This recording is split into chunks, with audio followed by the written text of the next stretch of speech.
You have landed on The Substance. I'm your host, Philip Marinello, and I'm so happy to have you here. Whether it's your first time tuning in or your 188th time or somewhere in between, very happy to have you. Here at The Substance, we're looking to have conversations that help us all better appreciate goodness, truth, and beauty. Previous guests include folks like Filmspotting's Josh Larsen, Mike White of the Projection Booth podcast, New York Times film critic Alyssa Wilkinson, actor-director John Carroll Lynch, and our pals over at Letterboxd, Slim and Mitchell. Our library is full of great episodes with some fantastic guests, so if you're new to the show, be sure to check that out. This week, I'm very happy to welcome back returning guest and my pal, Dale_A of the Bat and Spider podcast and the Tape Deck Network. He's somebody who I've known on the internet for quite some time and have been able to meet up with him in person a few times and jump on podcasts with him, and it's always a great time to talk to Dale. But people that have been rolling with us for a while may remember him from his April Fool's episode from, I believe it was last year, when we covered Hot Shots Part 2. Not the most substantive, but so much fun, and we like having fun on those April Fool episodes, but kind of swinging the pendulum hard in the other direction from one of the silliest, most joke-filled movies of all time to like a very serious and severe portrait of aging in America. So we are covering George Romero's lost film for a while. Recently found. Shout out to the Romero Foundation. Shout out to Shudder and everybody else involved for finding this, meticulously putting it back together, restoring it so that we can have it. And whoever's in charge, so thank you so much to Shudder for putting this on Blu-ray so that we can actually have it as an item in case who knows what happens to streaming. So wonderful Blu-ray. Go support Shudder. Go check it out. Go buy it. But yeah, this was a movie he made. Probably, we talk about this on the show. I feel very confident saying this will be the only substantive cinema brought to you by the Lutheran Society of Western Pennsylvania, but originally commissioned as something of a PSA about how dangerous and difficult it is to age in America. And they tapped George Romero, one of the kings of horror, to do this for them, and the final product was truly horrific. So wonderful conversation with Dale, really good. It's streaming a few places, I believe, for free. It's probably still on Hoopla or Canopy. So grab a library card and check that out. Or if you're a Shudder subscriber, it'll be there as well. Quick reminder before we get to the show, if you're able to right now, if you're not in the middle of something that you can't stop, and you're not following the show, a lot of people listen who aren't subscribed to the feed or following. There's no charge for that. Hit that subscribe or follow button on your podcast app of choice.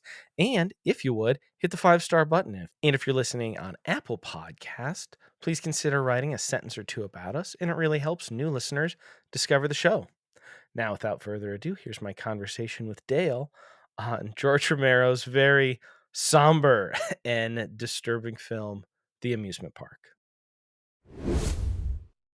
No, they're a lot of fun. Can you at all turn up your microphone or bring it closer to your mouth? I don't know if you have a volume switch on it. I just want to make sure that I'm not having to super duper crank it. I'm not a crazy technically proficient guy. I'm just looking at your wavelengths going, I feel like that might be quiet in the edit. Yeah, I don't understand why. That's looking a lot healthier. Oh, I think maybe it's just see distance from your face. Okay. Maybe I'll try to stay up close like this. Is this I'm good? getting a little bit better at sussing that out, because sometimes you're like, oh man, great conversation.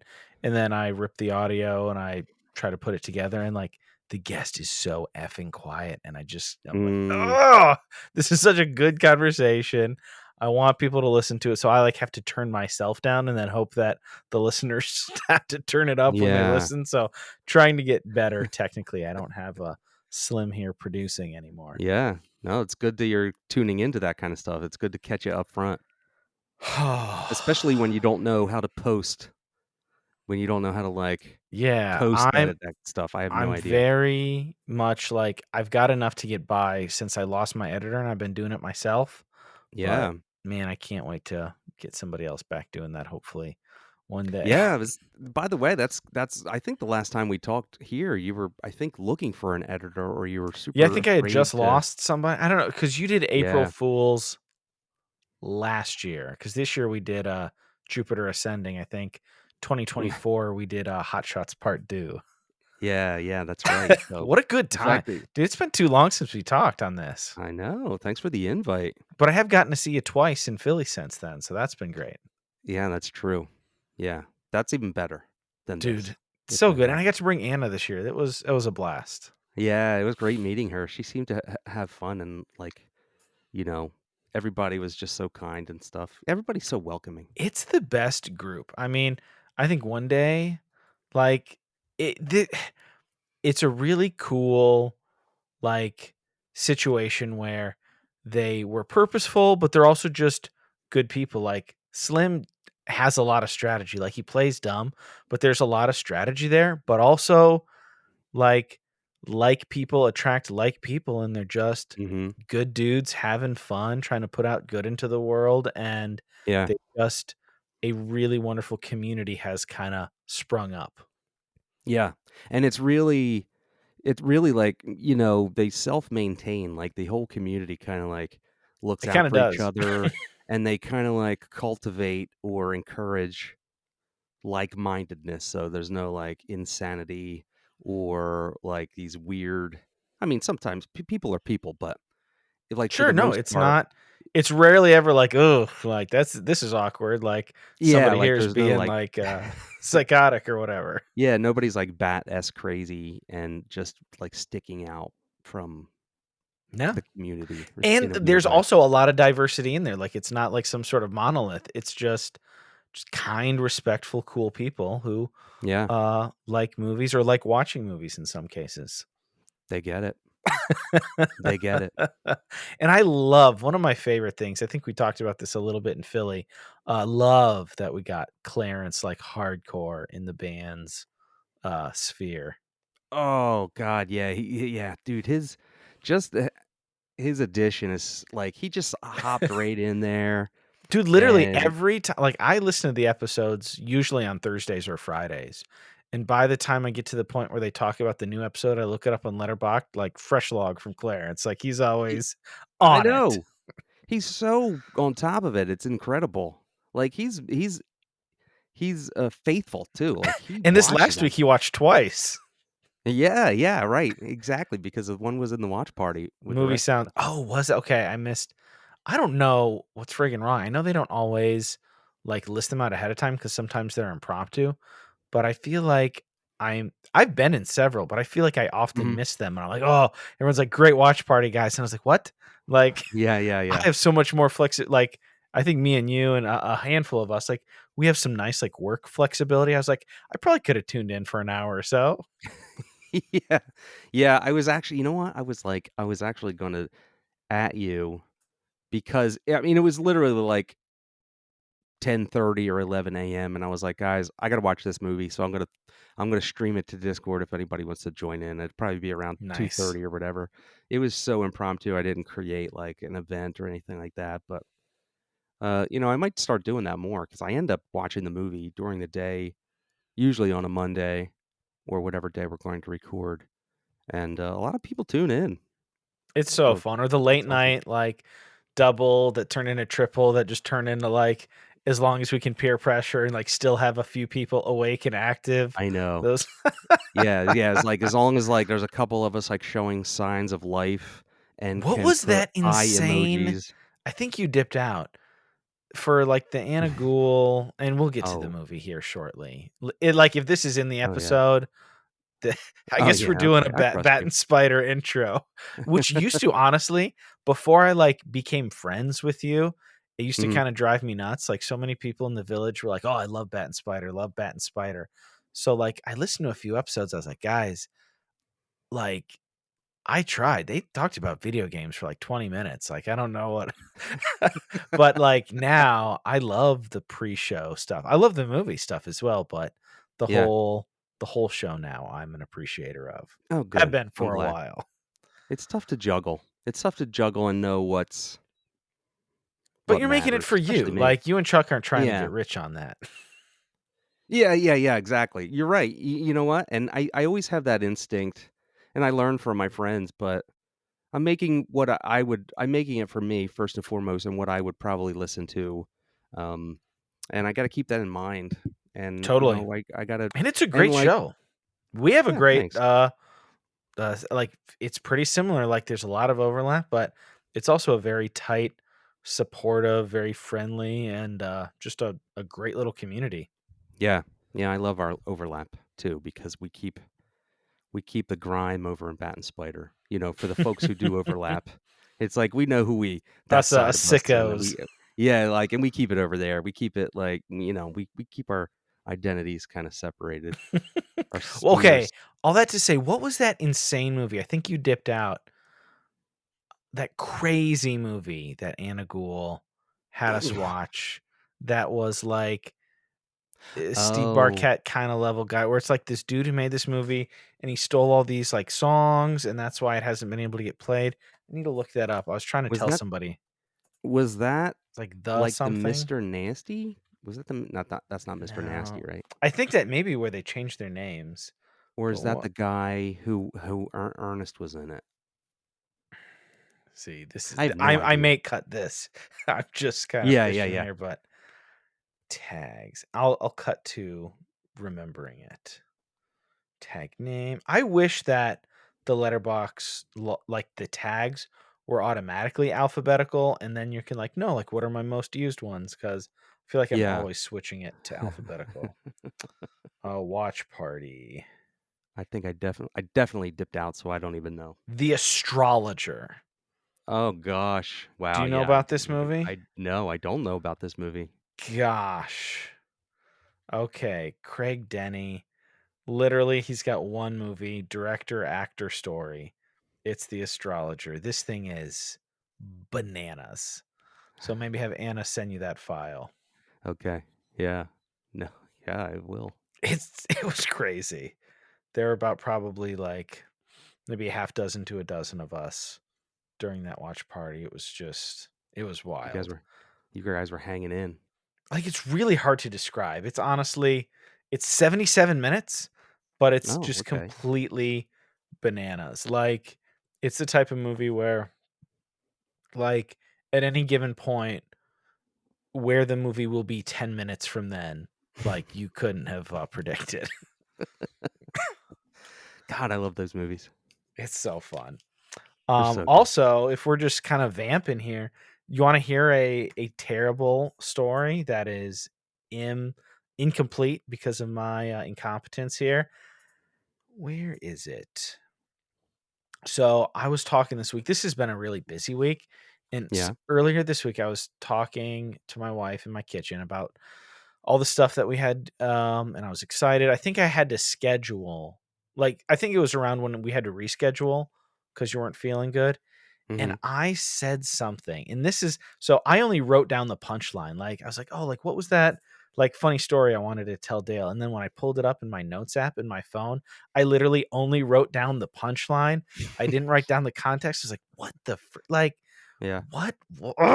Like, it's Yeah. really funny, but, like, it's gonna be terrible." I was like, "I got a out of context punchline for you here." So, I don't remember what was said, but my son misheard something and very like he was kind of surprised and like not irritated with me but like in a very like kind of stern humorous tone. He's 7 years old.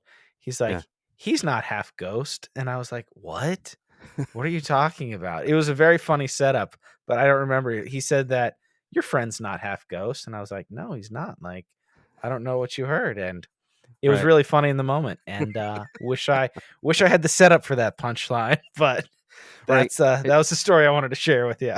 It's one of those things where you're like, "Well, I'll just write down the punchline because I definitely won't forget Yeah, it's like, oh, the like, me and reason my why wife were, it's like, funny." cracking up. We were laughing Yeah. so hard, and then I texted her today, I was like, "Ah, when we were talking about Dale and Ezra said he's not half ghost, like, what were we talking about?" She's like, "I don't remember." Dang it. How does nobody remember? Remember, we were laughing so hard. He's not half ghost. Oh, man, well, Well, maybe he's right, maybe he's wrong. He doesn't I don't know. I can't reveal. but Not yeah. during October. No, and we've been having a lot of fun with spooky season here at the house. Oh, Doing a yeah? lot of Scooby-Doo. Oh, yeah. Been the kids have been getting a lot of mileage out of their costumes. It's not even Halloween yet. They've been wearing it to a bunch of stuff, or That's they've been good. wearing it around the house, which is fun, but also our kids one of, my sons is a Velociraptor from Jurassic Park, and he has a detachable tail, which is actually Mhm. smart so that, like, if you're Yeah. traveling, you're not, like, sitting on the tail, but when you have little kids, he takes his tail off and is using it like a bludgeon for his, little brother, and he, like, almost split his tail in half today. It's like, "Dude, you can't we gotta Oh, we man. gotta make this last till Halloween." You're so close now. You got, like, 5 days left. You need to just hang in there and not use it as a modified weapon until after. Yeah. But I get it, like, it's pretty much shaped like a club, actually. Like, it's got, like, the Yeah. big stump, and then it kinda goes down to the little point. I was like, "No, man, I get it, but also don't beat your Yeah. brother with your tail Please. also." We're so close. That's good that you're getting a lot of mileage out of Scooby-Doo. I miss those Scooby-Doo years with my kids. It's so fun, and Scooby-Doo honestly, I'm having a great time with it too. It's also an excuse for me to start watching them Yeah. again. Scooby-Doo is absolutely, like, timeless. It just bounds through generations. I love how it's there's some sort of something about that property that is just the right formula. It's just It's just magic. Yeah, I magic. think it's I mean, you got, like, your Simpsons and Family Guys and all that, but Scooby-Doo's Yeah. been on TV since, like, the '60s. Yeah, exactly, I mean, it's and had little breaks here and there, but I feel like there's always been an iteration of Scooby-Doo every handful like, it doesn't go many years without some sort of iteration of Scooby-Doo. right, before they start trying to put it back on TV or there's, like, a couple movies out on DVD every Oh, man, the year special of I some only form. thought there was, like, a handful there are so many specials that were, like, straight to VHS or DVD or now to, Mhm. like, HBO Max or whatever, like, there are so many. Yeah, there are. It's such a magical property, and it's good because you could get your kids into it early. Like The Simpsons has It's a staying power, good but gateway. also yeah, it's amazing, and just it gets the more modern ones you start watching, like, it gets smarter it knows their audience, and it knows the pop culture Oh, and totally. humor, so it just, like, evolves, but And something for still everybody in those, like, the more modern ones too. yeah, exactly. It's a great I just miss, being able to watch with my kids. My kids are in the phase, well, they're just not, like, watching it anymore, Yeah, they're in the, so the video game phase. yeah, yeah, exactly, the video game and, that's it, video game phase, and doing what their friends do, and 6 7 Okay. their hands, That's 6 so 7 funny. their hands. Bro, I what was it? Thursday. This is for me is brand new. This Oh. Thursday, Oh, watched okay. the newest South Park episode where 6 7 Oh heavily gosh. featured. So I Googled it after I watched South Park, and I Yeah. was like, "Huh, okay." I learned about it, and then that day, I went to go do something at my kid's school, all the kids doing it, and I was like, if I hadn't watched South Park, I would have been very confused. I was Right. like, "Thank you, I South Park. guess," but, like, what Yeah, it's literally nothing. Like, I it's looked into nothing. the origin of it, it's kind of nothing, but it Yeah. is sweeping the youth. I know. I could, and if I'm up here on my 3rd floor in my office, and I'll hear them, like, I'll hear one, like, shouting to their mom, like, I bet the score was 6 7." Like, they're just needing a reason to My 7 and 4-year-old think it's hilarious, and it is I and they mean, have talk no about idea why. viral. Yeah. It's preposterous, but Yeah, again, it's bananas. if I hadn't watched South Park, I would have felt like a very out of touch old person. Right. Like, I couldn't believe it. Like, I was like, just 2 hours ago, I learned about this, and this is happening right in front of me, all these Right. kids." It Like, was surreal. yeah, name an experience where you, learned about it and then it was thrown into your face, like, immediately after. Like, usually it'd be the n next day. Well, But yeah, or you like you'd you have to fell go, into or like it happens to you, and you're like, "What the heck are people talking?" Then you have to yeah. go home and Google, like pretend, try to get through it, be like, "Oh yeah, that thing," and Yeah, then yeah, right. sneak a quick Google, and then be like, "Oh, but like this is literally nothing," and it's And it's caught happening. on entirely. Yeah. So that's the kids. That's my boys. My 2 boys. But I'm trying to, they don't want anything to do with me, basically, but, uh, it is this we took them a couple weeks ago to a haunted house thing, and they don't they shy away from spooky stuff. Okay, Like, they don't watch scary movies. They don't do any of that kinda stuff. So, I was like, "You know what? You're 13 and you're 15. We're going to the haunted house, and you're just gonna have to, you're gonna have to just take your lumps. Like, it's not gonna be that bad." And they went and they had fun. They had a great time. nice. Yeah. So they don't do So, the spooky movies at all with you? no, no. And One day they'll return, Dale. I know. And it's kinda like it's probably me because 'cause I'm a big pushover because they tell me no, and I'm like, "Well, fine," like, I'm hurt. Like, I'm, like, hurt by it. I'm like, "Well, fine. If you don't wanna watch it with me, then I don't want you to watch it with me," like, We're not I'm a watching big Baby Blood then. Fine. yeah, like, "Yeah, dad. We're not watching Baby Blood. We got better things to do than watch, Halloween 5."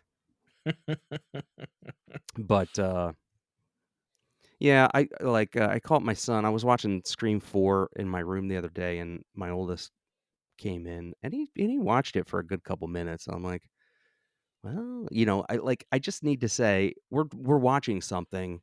You're watching it with me. Yeah, do like Do a not go like The anywhere." Thing or the original Scream or even Monster Squad or something, just something fun. Yeah. Yeah, yeah, yeah. Probably Scream is up there as a candidate. Yeah, my boys are young, but I'm excited. I was just talking Yeah. to some other friends. I won't do it crazy young, but I can't wait to show them The Thing Oh, because I yeah. talk about it a lot. I love it. Like it's one I've loved for years, and then we just did that with Philly. I've got the poster, and my oldest is like, "Daddy, I want to see The Thing," and I was like, "Well, a few more." I think I first watched it when I was like 10. So I mean, Yeah. it's not too crazy. Like there's obviously some practical effects, but not too nuts. Yeah, that's nothing too crazy. Just around that time, like, I would still my pits would immediately go damp if like, the only thing my pits would go damp with is was, like, there was a set of boobs that I forgot were in the movie, and they were showed up in the movie, and I was like, that's when You don't want to you're be like caught that. I don't think I'll have that, but also I was like, "Oh, can't wait to show them Jaws." And I was like, "Okay, we might need to." yeah. Especially now with like the HD 4K, you're like, "Oh, Yes, that's a little dicey." right, Like exactly. I watched that on like a crummy TV and VHS, and like you're like, "I'm pretty sure there's Yeah, something in there's there," but yeah, you had no now worries. now ultra HD, you're like, "Okay, well." Yeah, you're like, "Wow, It she's starts naked in that after the water." opening. Yeah. Yeah. But yeah, I love this time of year. No, it's the best. Speaking of which, segue to we got the master of horror back on the Yeah. substance with the bat himself, Mr. Underscore A. Thank you. Thank you, Phil, for having me back on. I know Spider coming at you. Oh, you're not bat? You're spider? No, it changes. Okay. That's why I did that No, I appreciate that. I to know you. you guys have covered Night Riders, which I re-listened to early this week just to kind of Mm. get in the Romero head mood. But is he one of the big guys for you? Because I mean, every horror person has kind of their own canon, and there are like the 4 or 5 like widely considered masters, but not Yeah. everybody's seen everything. Like, is Romero kind of a big one for you? I think Romero is for me. Um, Night of the Living Dead was I remember I was maybe a young teen, 12 or 13, and I remember renting it. That's a great gateway horror. Talk about a great gateway. Yeah, that's really, really good, and, like, I remember I was like, "Look at me, I'm gonna rent this black and white movie," and it's like, "L Sophisticated look at 12-year-old me year old. go." Yeah, like, watch me bring it home, proud as a peacock, walking in, and Romero's up there for me. mostly because, a lot of his movies for me, they were so impressionable for me. Like, when I watched his, Dawn of the Dead and Day of the Dead, they were like before I saw them, I saw clips of them, and it was like, how did how are they allowed to make movies this gruesome? And, Totally. it was like, this is beyond stuff that was I never would have thought would have even been on my radar as something that somebody could do, like, practically, but just in their minds, like, "Let's show human bodies getting torn apart by I zombies." vividly remember, I don't know how old I was. I was thinking I was still definitely a teenager. The first time I watched Dawn of the Dead, the apartment scene at the beginning where the cops break in and shoot the guy in the head with the Oh, shotgun, yeah. and Yeah. then when the tall zombie comes out and gets his head chopped off by the helicopter, like those 2 moments of, like, Mhm, mhm. practical effects and gore, particularly the guy that's head explodes, and, like, I went back and I freeze framed it, and, like, if you look at, like, the one single frame before his head Mhm. explodes, you're like, "Oh, whoa," like, that's very clearly, like that's not even, like, a good-looking dummy, but it's literally only Right. one frame, so if you're just watching it, you don't really catch it, but Yeah. the guy's head, it's literally like a balloon filled with stuff. No, Um, I have to find that. You have to send me that. it's a very I would good, love to see that. but yeah, I mean, similarly for me, I have not seen all of his stuff. I've seen many of it, and it was actually it's not too far off. I was a little bit older, but when I started to get into horror, kind of my first wave of that, like Yeah. I bought The Crazies, I bought, Mm. like, The Dark Half and Bruiser, like, I went deep, like, Night Riders, I was like, "I'm gonna, like, really get into this Romero guy," after I saw, um, the original trilogy, and Yeah. he's somebody who I mean, I guess like Carpenter and a lot of the other guys, these, like, scrappy guys that work with a lot of the same people and are artists, but also really care about things. And, like, this movie in particular, like, this is all about what it's Mm. about because he's a caring guy. And I feel listeners hold me to this. I don't know if Mm. I want to put any specific stakes on this, but I feel extremely confident saying that in the future of the substance, if we go on for another how many ever years, I don't think we will ever have on another film that was funded by the Lutheran Society of Western Pennsylvania. I feel pretty confident that this is the Yeah. outlier there. Yeah. Maybe, but, like, what happens next week? Like, I bet the film you pick next week, Philip, is funded by the Lutheran Society. No. Yeah, you're absolutely right. This is such a specific niche niche subject, you know? It What a was it wild choice. I wonder who on the board yeah. is like, okay, we want to make a little PSA type deal about like if elder abuse, I don't know if that's the exact right way to frame just like Mhm. how to treat the elderly, like thoughtfulness and like care for the elderly. Let's get that guy who made Night of the Living Dead. I know, right? Yeah, like, let's it's wild that I wonder Night of the Living Dead was Night of the Living Dead was 5 years 64? 68? 68. 60 68. 5 years before this. Well, he also I know because I mean, he's a little bit of a hometown guy for you, maybe not like exactly hometown, but local-ish back in the day. I know that he worked Mhm. a lot on like public television. Like he was in the Fred Yeah. Rogers crew. He would sometimes do stuff with those people and he would make like docs and stuff. So I Yeah, mean, it makes exactly. sense, but now like we think of Romero as like one of the greats of masters of horror and then they're like, "Hey, can you make a little PSA for us?" Yeah, I mean, somebody tells somebody at the Lutheran Society that I know a director, if you pay the guy, he might be willing to make it, and Romero's definitely, for the most part, he's, like, self-funding these movies he's making, so, Which is I was think is and was a shame that so yeah. many of our greats have to beg for the Yeah, yeah, I know. they said I looked it up, he said they made this for about 35K in 3 days, Wow, and really only the crazy. one main actor, like, the main guy. Just Yeah. about everybody else was literally people from the community, and some of, like, the elderly people, they said, they actually did go to old folks' homes and say, "Hey, like, does anybody wanna sign up to be a part of, like, this project we're working on?" Yeah. And it's kinda sad and brutal. Like, Yeah, it's one of the guys said, I don't know if you saw that. I don't know if it was a bonus feature or where I heard it, but they were saying, like, a number of the old people who were background extras in this said that was the most fun they had in years being a part of yeah, that, which kinda all goes into the, uh the right. film itself. Yes, it's wild that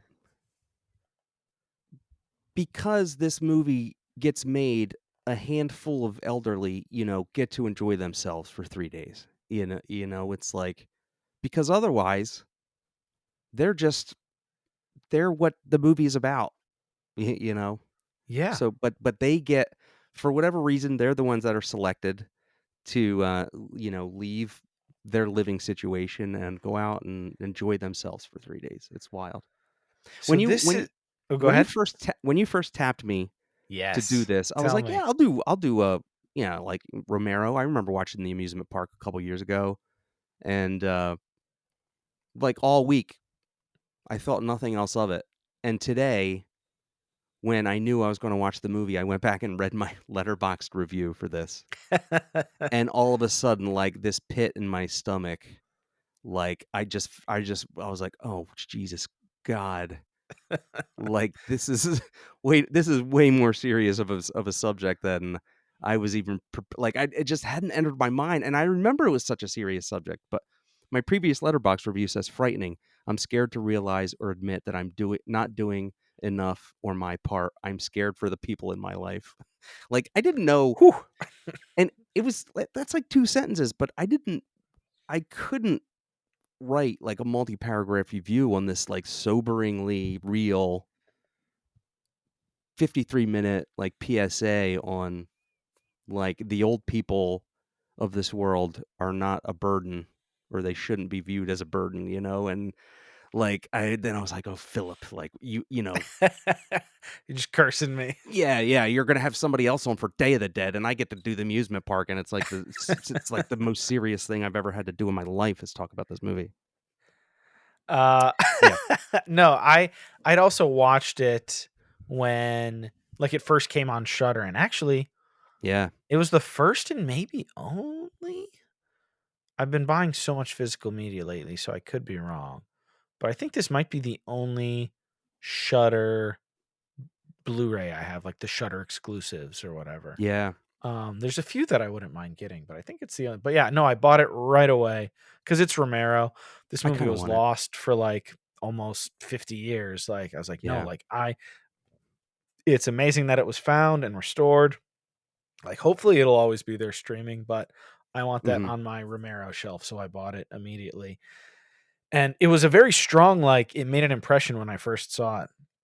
But yeah, I saw they were doing the, graphic novel adaptation, and I was like, "Oh," because it brought it Oh, back in my head, and people are doing podcasts and interviews talking about it, and I yeah. was like, "Oh, like, we should hit that for spooky season," and we've only covered Night of the Living Dead for Romero, and that was 2 or 3 years ago with, Okay. Josh Larsen of Filmspotting. That was a very, prestigious Oh, cool. episode that a lot of cool people reached out to me to congratulate me afterwards. That was a really fun Alright. episode.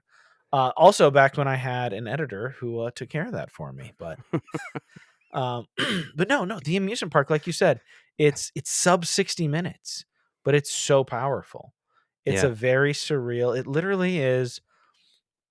I mean, listeners, if you're 30 minutes in and haven't watched it, thanks. We really Thanks appreciate for it. sticking with it's Glad you're hanging no, with us. Hope you're having a good time we appreciate listening it. to us, have nonsense here, but it was made in 1973.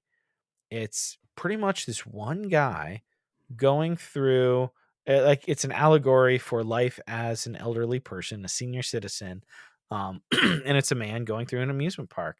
The bookends of this short film I thought were really powerful, and I think I'd forgotten that. Yeah, Um, I me too. remember, like, the old guy who gets worse as he goes, but actually, no, it opens up with, because it's, an educational film and not like a proper, like George Romero is not like, I'm gonna make this crazy movie. Like it wasn't his idea. Like it was intended as an educational piece that was probably shown on public television. So before the shenanigans start, the actual actor from the film, super cleaned up, like kind of almost Mr. Rogers-y looking, is like, here's the Yeah. story that we're gonna tell you. And then he talks about a little bit about what it's like to be old and like some of the themes they're doing. And then right before it starts, he says, and remember, one day you too will be old. And you're like, oh, okay. Yeah. And then it goes to the white room where we see him, but like in character, just haggard. Like he's in a white suit, but he's all beat up and bloodied and dirtied and bandaged. And then I'd forgotten this. Like I remember the image of him just kind of being beaten up or whatever. But Bedraggled, yeah. then the same actor, it's such a simple, like, and like the trickery is very minimal, but it's effective. That same actor comes in the room in like a pristine white suit that's clean. He looks like he's doing very well, like upper middle class, probably very like healthy. He looks great. And he's like, hey, like, let's go outside. And then he's having this conversation with himself, like very well dressed, like straight lace put together. And then him just kind of very disheveled, literally like bloodied and bandaged and exhausted and all his hair's all messed up. And he's having this conversation with himself, like, come on, like, let's go outside. Like, and Yeah. it's for me, it was so powerful this time watching it go like the difference between, and it's only gotten worse. I mean, this was in the 70s. We're Yeah. talking about 2025. And specifically now in wildly economic and societally uncertain times, Yeah. like the different, like imagine being an old person right now. The difference between having a comfortable life with activities and community versus being somebody who's like homebound and terrified and fragile, like there's such a fine line Such a between fine that. line. Such a And fine this line. is, It's like oh, such a stroke of luck. There's so much luck involved, right, in whatever scenario you end up finding yourself in. no, yeah, it's such a fine line. Sorry, what were you saying? Yeah. No, it's such a stroke of luck that depending on which side of, the aisle you find yourself on. Are you in a community surrounded by, folks who, can enjoy your company and you can enjoy their company and you're filled with activities and you have people coming to visit or something like that? Or, like, are you like bedridden or are you apartment ridden because nobody comes to visit you and you're unable to do for yourself and you have to depend on a medical staff or something that may or may not have your best intentions Yeah, and and are your they're funds taking care of you, or are people yeah, taking advantage of you in your life, robbing you, like, yeah, it's financially just exploiting you, like, all of these things, which then in a very surreal and like, some of the hyperbole, and I'm very prone to hyperbole. I love it, and I know as critics, yeah, like, sometimes it can be easy to fall into, like, "Oh, this is Romero's scariest movie," like, they put that on the cover and the poster, but, like, genuinely terrifying stuff in here. Like, and it, it's a different kinda scary than, like, yeah, Dawn of the Dead yeah, or Martin or Creepshow or whatever, like, because we're not gonna all live through a zombie apocalypse or have to deal with a crazy kid who thinks he's a vampire, like, but we're all gonna get old, and we're yeah, all gonna get old. I mean, most of Romero's audience in the United States, we're all gonna get old in a pretty jacked up system that doesn't care about us and is built to exploit us. yeah, That's going to happen to us all. So it's kinda yeah. scary in a different way than his other films.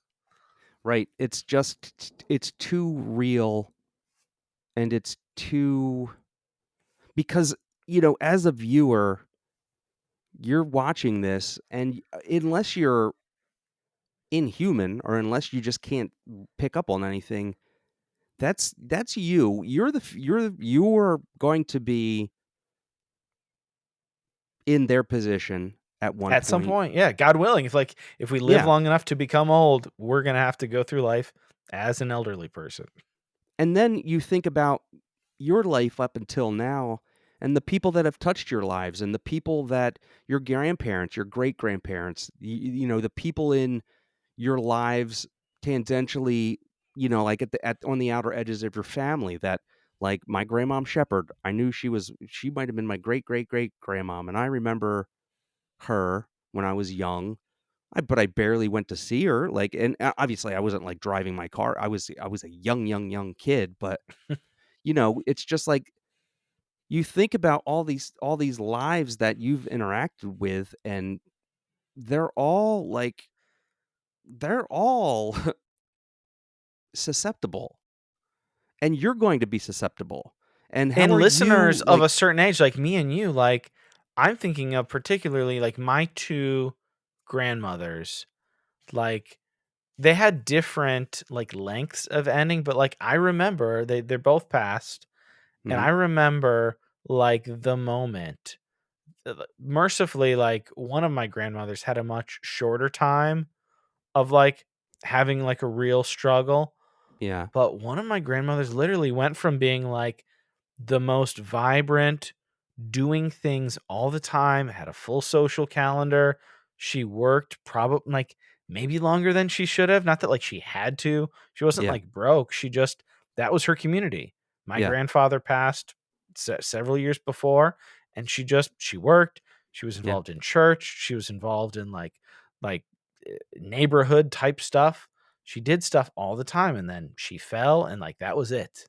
Her life was mm, drastically different right, after that. And then going into the medical hospital visits all the time, and then eventually you don't leave the hospital, and how well do you get treated at the hospital if you're there for right, a longer period of time? And it's just we know this as listeners who live in yeah, the United States.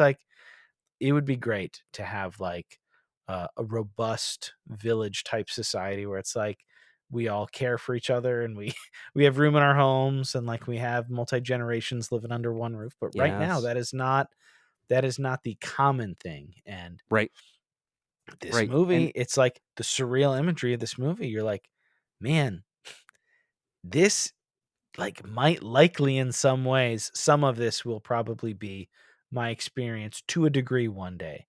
And the generating the empathy of it, but also the action of we can prepare, we can kind of form our society actively to hopefully be yes, more inclusive for everyone, and that's not just young healthy people. right. There's specific examples in the movie where it's like just because they're old doesn't mean they don't have a voice. Don't mean they have like they're not like just because they're old, they're less than, their word don't like when they're in that auto accident at the bumper cars and Sure. just because they're old, you have this overpowering voice of the younger guy who rear-ended them and you know he's overpowering their opinion just because he's louder and they're old, so they're probably like probably slipped up in some way. That was George Romero, by the way, who was It driving that was, yep. driving that bumper car. A very um young and tall, lanky George yeah. Romero. Yeah, and it's just I don't know, it's like it's so frightening, and it just makes you think like what how do you start, or what can you do better? Or, how can you like that all that when as soon as I read my letterbox review from the last time I watched this movie, before I even hit play this time, I was like, "Oh god, here it all comes again." Like this is real, This is real, especially for the folks who are they're just lonely, or they feel like their voice should matter just as much as mine matters, just as much as your matters. But it's heavy. It's heavy, Philip. Well, and like many other I feel like I had a vague memory of this, but watching it again, I forgot how bold and pronounced it was. Yeah. Kind of like the stacking up, the intersectionality of some of these difficulties right out of the gate, when you get into the amusement park, like, it is clear, like, some of the immediate, like, wealth and class is a big part of Yeah. this. Like, My if you're gosh. wealthy, you have a much better time in this stage of life. But right out of the gate, literally, like, looking at the minorities in this film, you got black and brown people, and I think I saw one single Asian person, but, like, Mhm. literally standing on the sidelines, watching, trying to get in, and just, like, a brutal scene of, like, dehumanization, like having to pawn and hawk, like, their Mm. their personal artifacts, all these, like, nice things, like, "Yeah, we'll give you $5 for that you can spend on this amusement park." Like, Yeah. just He's like, yeah, and the guy's like, "I know there's sentimental value attached to it for you, but for me, it's worth $5." You know? It's oof. and that like, that maybe this is how it was back in '73 too, but, when you think of if somebody in my life needs Medicare or they can't live for themselves anymore and they need to go into, like, a home, like a rehab home or a retirement home, like, Medicare will suck you dry, like, they want everything out of you before they're gonna pay for anything, and that was kinda like this It's guy at crazy. this table with, with the tickets and stuff, like, You have to placing a give up value on everything everything. You have to give up to then everything. have a pretty, like, bad deal. Because I mean, like, Yep, I've known yep. secondhand, like, I've heard stories of people that have done well in their lives, not like crazy multimillionaires, but people who have done well, and then in, like, a year or 2 post-retirement, like, they've got nothing. It's gone. It's gone. Yeah, Um, no, Romero, man, they picked the yeah, right guy for this. They maybe weren't ready for it, but I right. think they very much did, pick the right guy. Um, I thought, like, in the restaurant section where they have, like, the vignettes of the very, very wealthy guy with the cigar and the giant menu and the lobster or whatever, it's interesting even within, because Romero's very, like, socially conscious, like, he deals with stuff throughout many of his films. And it was interesting, I only remember the broadest strokes of the Night Riders. So earlier listening to the Oh, episode yeah. this week, some of that stuff was brought up. But even in this film, he starts off, our protagonist, when he walks out, he looks like a decently well off white guy. But even he is not doing well enough as to this other guy in the restaurant Mhm. who's getting all the attention. The waiters are That's serving right. him, they're helping him, they're bringing him all this stuff, and they're like, okay, like, they belligerently give him a plate of food that doesn't even look that good and, like, smash into him on the way out. And then when he sees some of the black folks and other folks outside, he's like, "Hey, like, do you want some of this?" And, like, then they kick him out for trying to share. Like, Yeah. and Oh it's my kinda gosh. it comes out like a silent movie too. There's not a whole lot of talking in this movie, so Mhm. I feel like universally, this is a very accessible movie. Not a very pleasant one. It's not one you Not just right. pop on with a at a Halloween party. You're like, "Guys, let's watch the amusement park." Yeah, yeah, yeah. And that goes back to at the ticket booth, our protagonist, he actually had money. He could buy tickets, whereas Sure. everybody else was like hawking all the black people were like hawking their sentimental wares for tickets for this amusement park. At least our guy had a pocket full of money, and He it's started still with it. he started with it, and it ended up getting him nowhere. It got him in the same place as everybody else I certainly in the don't amusement park. remember this from years ago when I first saw it, but s like, a handful of times, I didn't count them, we see, like, the Grim Reaper in the background, and it was Oh pretty gosh. unsettling. Yeah. I don't remember him the first time I saw this movie. I don't remember that at all. Like, you see him on the roller coaster. Sometimes you just see him, like, crossing in the background. Yeah. And there was one, was it, like, on, like, the teacup type thing? There was one very unsettling moment where, like, it's right behind the guy, and you're like, "Whoa." Yeah. He's on the carousel. I don't know if the guy was on the carousel too, but the Reaper himself was on, like, riding a horse on the carousel. Yeah, there were a couple of very, and some of them it's very obvious, so I don't know why I didn't Mhm. remember it, but I thought that was, A very powerful Yeah. little touch. Like, zombies are not coming for us all, but death is.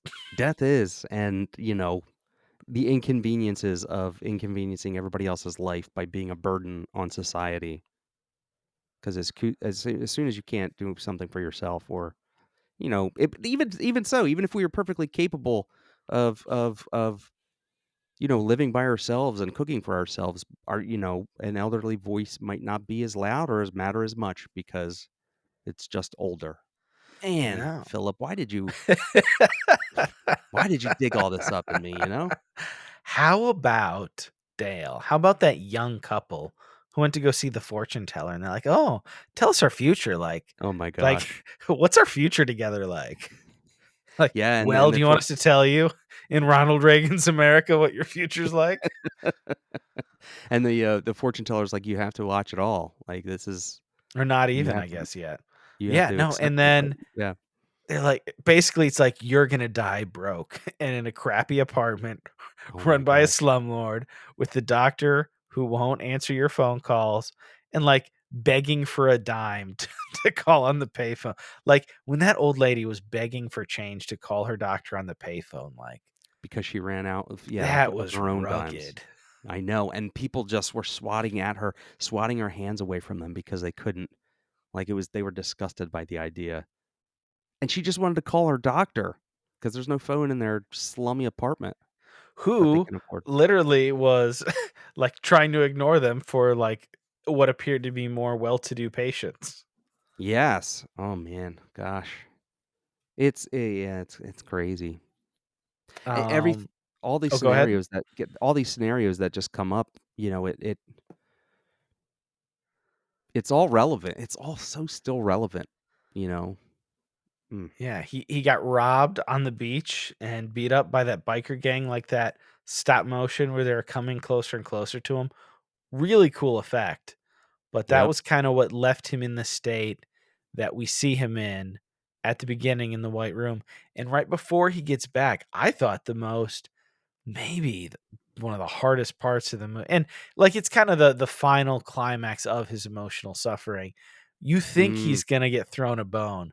That little girl asks him to come over and read him a story on her picnic blanket, like, he starts reading her, like, The Three Little Pigs or something, yeah. and she's happy to do it, like, the kindness of a child, but then the mom starts packing up things right away and taking her out and ripping the book away from him, and he just has a breakdown, and I was like, Yeah, "Bro, that's like, it for this is him. harsh." Like, he has witnessed so much and experienced so much himself, and, it just got to be too much for him, you know? Yeah, and then we're back in the It's White Room, we're back in the White Room, and it's like a loop, ready to ha start all over again. and just the haunting words he says to himself, because then you understand the context of the beginning, which is very clever as a narrative, but he's like, "There's nothing out there for me, just nothing," and you're like, "Oof." Like, Yeah, I know old people who don't leave their house because they're like, "Yeah, like, what's out there for me?" right. And, Yeah, like, sometimes it's like, are they wrong? Like, and it's not like we individually are all the problem. A lot of systemic problems. We are not responsible for all that. But what can we do for the people who are actually in our immediate circles? And right. maybe what can we do to advocate on a larger scale? But what can we do? Okay, yeah, you're right. What can we do? Like, remember the times that you probably could have made time to go visit somebody, but you just couldn't, but maybe you were the only contact to the outside world for this person, that kind of stuff like conjures up. That kind of thinking gets conjured up when you're watching this kind of movie, you No, it know. does. And I mean, I don't know if you've had this experience. I imagine it's a pretty common one. Like, when in the past I have, not that I don't do it now, but when whenever I have, not whenever, Mhm. often when I just decide to call for whatever reason, something makes me think about one of my older relatives, and I Yeah. call them, like, they're friggin' pumped. They're elated Yeah. to have somebody to talk to, and sometimes it feels uncomfortable because 'cause you're just like, "Oh, hey, like, what's up? How you doing? How's your week going?" And they're like, "Oh, yeah, thank you for calling," and, like, you feel weird. Right. Sometimes, Yeah. like, Like, yeah, your yeah, initial yeah. thing is like, "Oh," like, like, don't You put didn't too much choose on me. that. I'm just saying hi. Yeah, But right, but, yeah. like, little stuff like that can go a long way because society, like our current society, is not really catered to them, Mm. and little stuff like that really can be really impactful. And I think about, when this movie was made and, like, George's wife, Suzanne, like, mentioned that before this was before, like, Meals on Wheels and stuff, but just how much more inconvenient were the basics for somebody? Like, Totally. how much, if ADA I can't remember when ADA was, like, mandated into law, but, like, even ADA in '73, like, what kinda rusty ass, like, Totally. you know what I mean? Like, just how much harder would it have been when they made this movie? And Okay, like he's the master of horror. How right? unsettling was it? I was impressed that after, I don't know, 40-ish minutes, like when we're getting towards the end, when they go into the medical section where they're basically like a passive comment on like our healthcare system, like you're talking about, Yeah. going into that, like, not a warehouse, but like the storeroom of all of the bandages and the gauzes Oh, and the yeah. wheelchairs and the canes and the crutches. It's literally just the camera showing you medical items, but after everything you've seen, you're just like, "Oh, man, God, like, you're beating me Yeah. up, George, and all it is just images of medical equipment." But, Right, like, it's like, "George, you get the stop, message. please." Yeah, right, yeah, like, just chop the guy's head off with a helicopter blade, why don't you? Like, just, like, it's all the same on our eyes, like, it's there's it's all the same in our eyes, that's all I could say. It's just yeah, you see these big, torture device, like, looking walking canes and stuff from it's like back braces and shit, Yeah. or poop, sorry. No, Yeah, no, you're back straight, you braces and can't. poop. Yeah, No, it's it like, seeing all that equipment, like, that's more unsettling than, like, the undead mhm, army, like, shambling towards you because 'cause you're like, "Oh, dang," like, if I'm not, like, if I don't take care of my body and if I don't have people who love me around me, this sterile, yeah, uncaring environment that's made to suck you dry and, like, not really care for you as a spirit or a human being or somebody with dignity, like, right, that's yeah. that's what's coming for you, and it's Couple brutal. couple that with, like, those home repair, like, hucksters that were kinda Oh, like yeah. they're, like, looking for a down payment for their home repair service, and And after that's that scene where he's, like, sitting on the bench thinking about it, literally, like, a nice guy comes up to him and chat with him and is literally, like, is literally, like, robbing him in front of him and, it's like, robbing, yeah, taking stuff out of his jacket and his pockets, and he's just kinda happy to have somebody to talk to, and then he realizes, like, "Oh, man, that mm, guy stole all my stuff." yeah. Oof.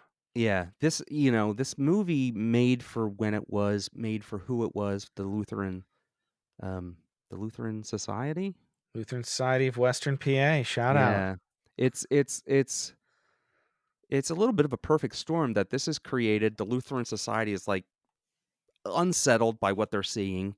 They had something in mind they wanted to get created, and maybe this wasn't that, so they shelf it, but in the meantime, over 50 years, like, Romero builds a name for himself, and in 2021 or whatever, 2019, they find this movie and it's a Romero movie. Like, I think that's just, like, a perfect situation to get this in front of, No, it's eyes very again, powerful and very, like, unique and cool, and I couldn't imagine, yeah, I think 2019 is when it's a fit because that's that when I think it premiered at some festival in, Yeah, that's Pittsburgh. right. Like, how Yeah. cool would that have been? They're like, "Alright, guys, our special movie tonight is, like, a found Romero movie," and you're like, "What?" Because I think at that point, he'd been gone for a while. And they're like, Yeah. "No, Yeah. we're bringing back a lost Romero movie," and then you get all hype, and then you get sat through this emotional just gut punch. Yeah. Like, "Oh god, George, please." Yeah. It's wild. It's wild. Probably a better, response than the Lutheran folks when they first saw it, though. Yeah, I think absolutely, right. They have a lot to juggle and worry about, but, as a Romero fan, as a human being, to see this movie, hopefully the message is sent and received loud and clear. Well, yeah, the last words of the film are like again, I keep saying it, but like the ominous reality of it's coming, it goes back to like the actor talking about the film, like it's not the guy in the white suit. It's him, but it's him in a different setting, like talking Yeah, about it. He's like, blah, blah, blah, blah, blah. What are we doing for ourselves and others, whatever. And then he says, I'll see you too in the park someday. And it's like, dang, that's okay, it. guy. Like, yeah, Yeah. yeah, you will. And like we all hope to live long enough to be an aged person. Mhm. And yeah, what kind of world will we be? What kind of world are we making for others, et cetera, et cetera? Like it's very effective piece of cinema, Yeah. um, and quite substantive, which is not out of um I can't think of any words right now. Out of character for Romero because his stuff is always very conscious, but Mhm. this was For sure. literally made as a I want to make people think about how they treat the elderly. Yeah. Crazy. Tatakuda, the old guy. Tatakuda is, he was in, Romero's Martin. Did you see Martin? Great movie. Yeah. He's funnier in Martin, but he's just as but he's good here too. The guy who actually this is very much a tangent. The guy who actually played Martin, he was big in like the con scene. He loved the fact that he was Martin and he was big on Oh, Facebook and through some horror or genre thing we got connected and like we talked a ton on Facebook. really? Me and the guy who played Martin That's amazing. John back in the Amplis. day. Yeah, John Amplis. He was a longtime Facebook friend. Holy crap, that's so cool. Wow. I hear the new 4K is stunning. I haven't seen the new restoration. Oh gosh. Yeah, it's amazing. It's beautiful. It's beautiful. Well, Dale, sorry it's such a bummer. Next time, I mean, well, I had you on for Hot Shots, and Yeah, then you how had we right. swung the pendulum. So, like, a lot of times we'll do like something like down the middle of substance. So we had you on the extreme silliness, like one of the silliest movies ever made, and then one of Yeah. the most dire things we've ever covered on the show. I think with Hot Shots, it was like, we're just gonna keep talking about our favorite slapstick jokes for the There's entire like there's like 10,000 jokes in that yes, movie, which is exactly. the It's like have you seen the new Naked Gun? I have not seen that yet. yeah, I do recommend I it's can't really wait good. to see It it. yeah, it Feels like the really, like spirit of that. yes, exactly, and I wasn't sure, you're gun shy about that kind of thing in this day and age I because we've was lived through the until golden age of that, gosh, that stuff So, almost never gets done. yeah, to be able to see it in and respected and done and executed successfully was Yeah, like really, the really 5 jokes a reassuring. minute, but also with famous people, and I feel like Mhm, Liam Neeson is actually a good person for that role because especially in the last 10, 15 years, he's become like old man mhm. badass, and now, like, he brings that, like, "Oh, I'm a tough action cop guy," to just probably saying the silliest crap in the world, and Yes, I can't exactly, wait to see it. and it's Yeah, cool Liam that Neeson his and Pamela sport Anderson, which maybe even sparked a real life romance perhaps, we'll see. I know, yeah. Yeah, let's see. Let's stay tuned for that one. No, I feel like Popstar is one of the funniest movies of the last, I don't know, 10, 15 years, Mm, so when I saw it was those guys making it, I was like, "Okay, like, this could be good," like, we talked on Hot Shots, I love a spoof parody type thing, I yeah, love that. yeah. But I feel like other than the old TBS show, Angie Tribeca, that nobody's ever heard of, that I loved when it Oh, came yeah. out, they don't really like I can't remember the last time other than that, which was like a weirdo TBS show that Yeah. nobody watched and was created because Steve Carell has a lot of money and a lot of pull. But, yeah, I don't think I that I watched mean, I guess the scary movies, but, like, those spawned the very worst of, like, the epic movie and the extreme movie and oh, the yeah. Meet the Spartans or whatever, like, just dog water nonsense. So maybe we'll see a return of the spoof. I watched the other TBS show that nobody watched, which was God, what was it called? Just one of the guys or something. She was like a sports reporter, and she hung Okay. out with like Jim Gaffigan was on the show. Okay. It lasted Don't for a couple seasons though, so don't remember. somebody I thought you were watched gonna it. say Miracle Workers, and I was like, I like that one, but I don't know just one of the guys. I Miracle don't. Workers, Daniel Radcliffe and Steve Buscemi, and I don't think anybody watched that. Oh yeah. That was a crazy show. Dale, substance shout outs. It's spooky season. Reading, watching, listening to anything particularly good that you want to recommend to folks here on your way out? Oh gosh, Philip. Have you been watching anything phenomenal? And I mean, that you can recommend widely. Your message of, hey guys, like if I ever get sick, like somebody's got to come and clean up my stash. I laughed for a good 5 or 10 minutes about that. That killed There's me. gold. There's gold in my stash that I can't recommend widely, but if you're a Sure, you're a Graboid you're or a sick Brandon can fight over right. your stack of trash. If you're a sicko like me, then you're in for a fun time. I'll tell you that much. Gosh, watch. I don't know. Listen. You may watch John Carpenter, but listen to John Carpenter for this coming week. Like, 'tis the season to listen to John Carpenter. It works out perfectly. It's like subdued and synthy and dark. I love John Carpenter this time of year. I do. His I had some friends that went to his show over, the Oh man. weekend. It just Oh looked like the best time. gosh, that's amazing. That I sounds wish he amazing. would make Escape from Earth, but I'm glad that he gets to just, like, smoke pot and play video games and do concerts when he feels like it. Yeah, really. I just heard from my friend that he was supposed to score that movie Death of a Unicorn, Oh, interesting.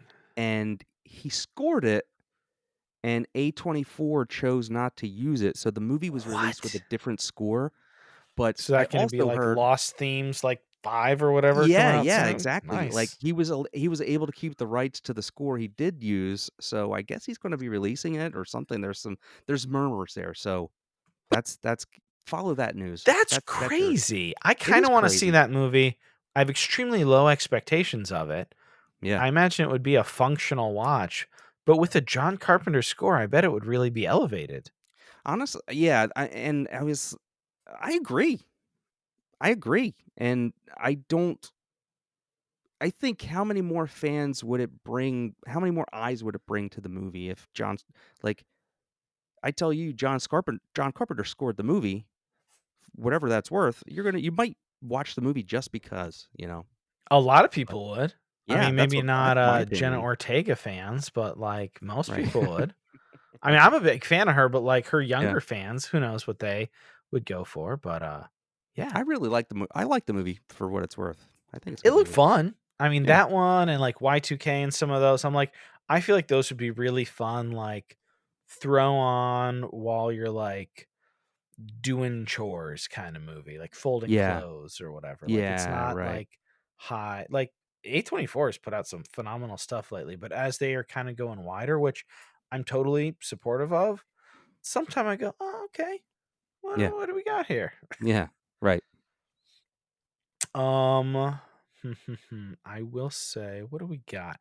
Oh, Dale, we recently had a really fun episode. Oh, actually, no, I shared it in the Bat and Spider chat because the opening text. So, longtime listeners of the Substance, a little while ago, we had on um, Clark Collis, longtime Entertainment Weekly reporter. He's got a new book about the preceding period to modern horror. It's called Screaming and Conjuring, and it's about horror movies from Scream to The Conjuring that kind of lead Oh, up to a lot of the themes and patterns we see now. So it's like the period in horror cinema right before the period we're in now. Really good book. Started out, the first words of his book were Don Coscarelli. And so we talked about that when we oh, had him on, talked about Phantasm, which we had a great time watching this year with you guys and your whole yeah. crew. Yeah. But I picked up Coscarelli's book, True Indie: Life and Death in Filmmaking, and I'm slowly going through that. Nice. Really interesting guy. Wish he got to do more stuff, but the Phantasm series is so weird and sweet and nice. And like when it's also like watching it like with no background, like I've in video stores forever, I know the iconography, but I'd never watched it. Right. And then watching them all, like the movies cover almost 50 years, like 40, 50 years, Which is like crazy. back to back to back. It's really kind of an interesting document of just their friendship.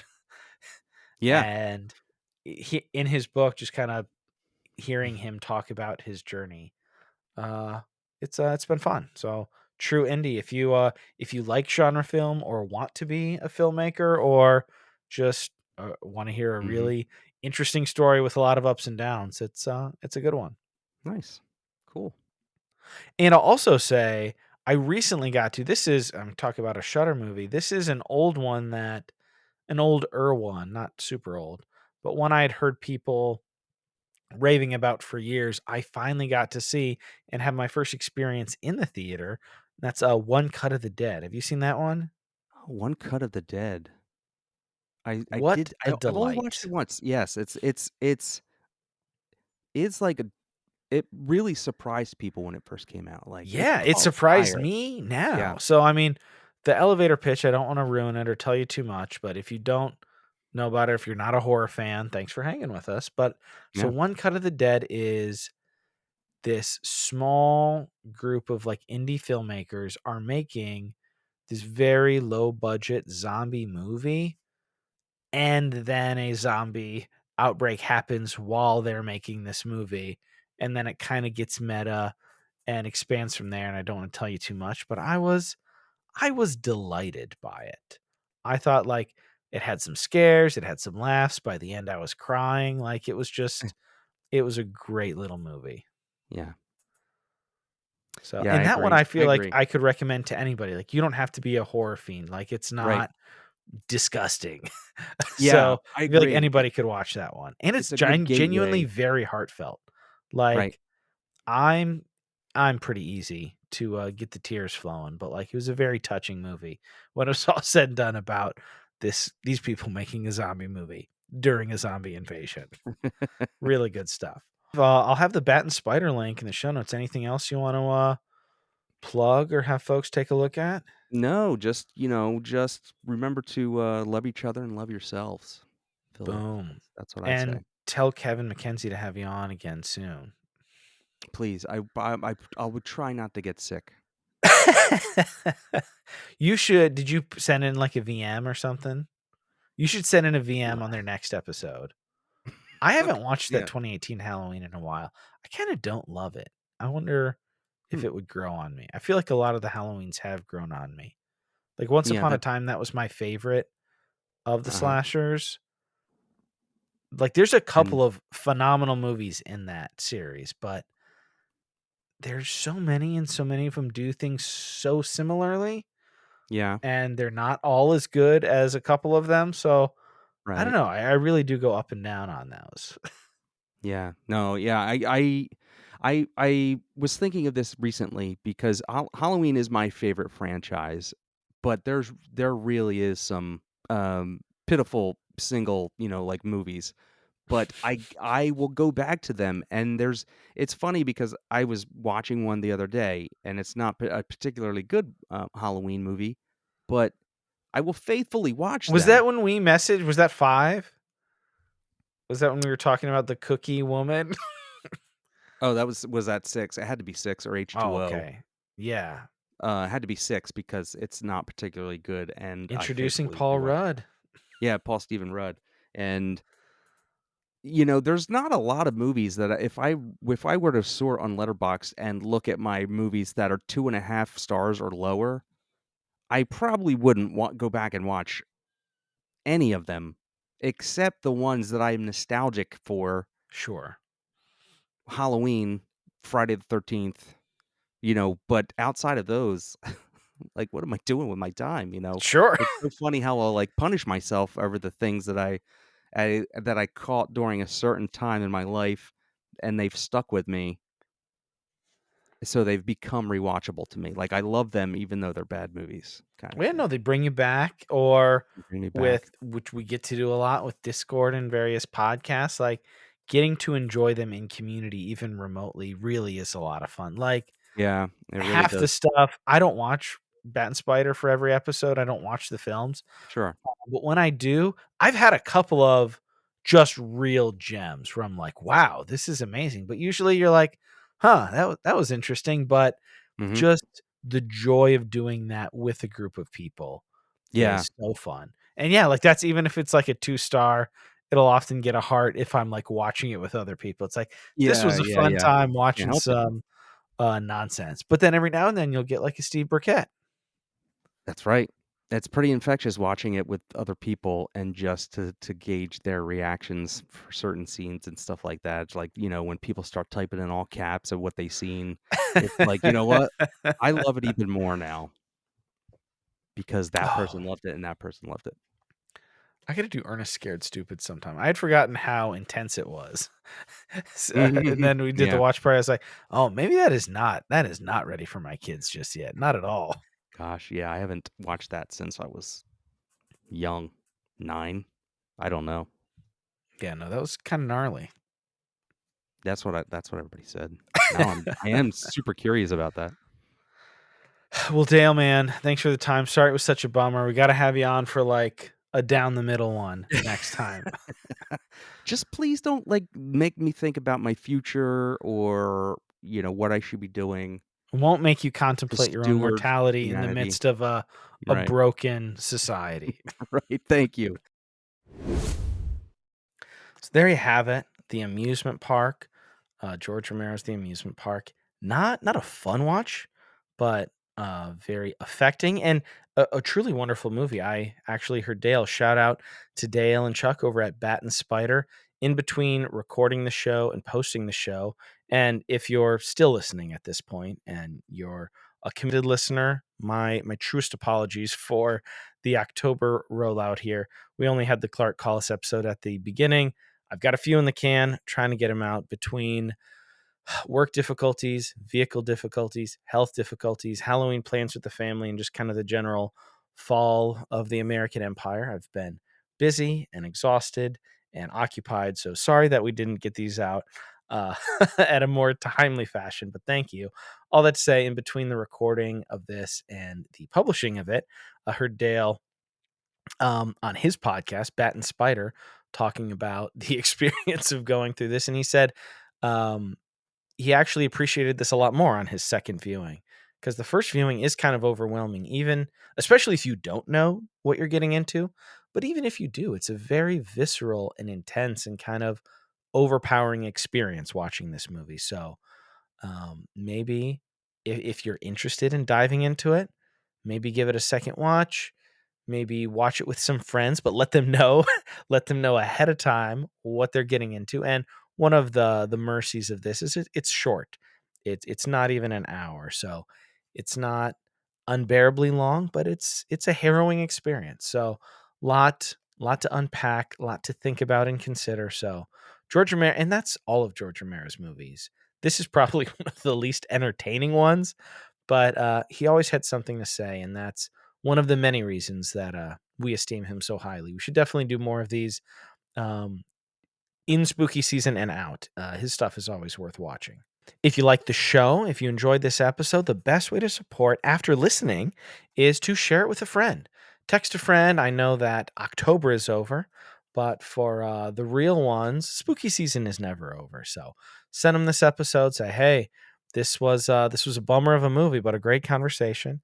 Post it on the socials. If you post it on a platform we are on, tag us or tag me, and we'll share that or interact with you. And we appreciate everybody who does that. If you want to go the extra mile and you really love us, you can give us a couple bucks over at Cash App at $ the substance pod. We always appreciate it. Every now and then we get somebody putting 1, 2, 5, 10 bucks in our tip jar, whatever it is, and we appreciate that. At some point, I will get a Patreon going, but right now I'm just trying to get episodes out on time. And on that note, Our next episode, it probably won't be a full week because I made people wait so long. Again, I apologize. Next episode that should be out relatively soon, actually. We're going back to another master of horror, and we are covering John Carpenter's In the Mouth of Madness. I had a wonderful conversation with Derek, who runs the account Simi Views. I've seen his content pop up a lot on my feed lately on various platforms. He's interacted with some of my friends, past guest Marta Georgievich, and others. He seemed like a passionate guy about the medium and just a fun dude, and I hadn't interacted with him much before, and I saw he rated it very highly on a first watch, so we connected, and I had a really great conversation. So in the next few days, be on the lookout for In the Mouth of Madness with Derek. So until next time, I've been your host, Philip Marinello, saying thanks for joining us, and we will see you next time on The Substance.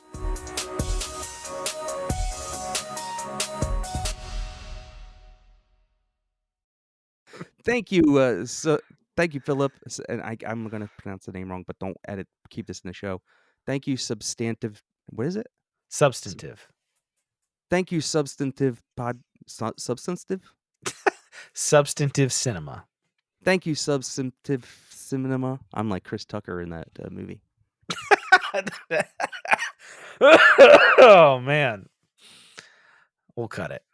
Boom. Thanks, buddy.